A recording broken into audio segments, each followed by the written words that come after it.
Hello वैसे हम त्रिपुरा से बोल रहे हैं, त्रिपुरा से मातरबाड़ी से बोल रहे हैं। आप लोग यहाँ घूमने के लिए आ सकते हो। प्लीज हमको सब्सक्राइब करो, फैमिली के लिए मातरबाड़ी हमारी लाइफ तो बन रही है।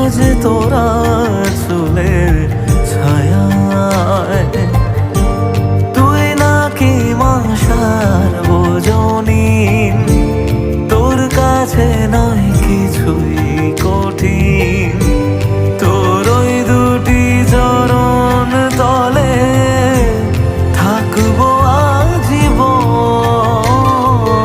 শ্যামা মা তোর চরণ ধরে থাকতে দিস রে জন।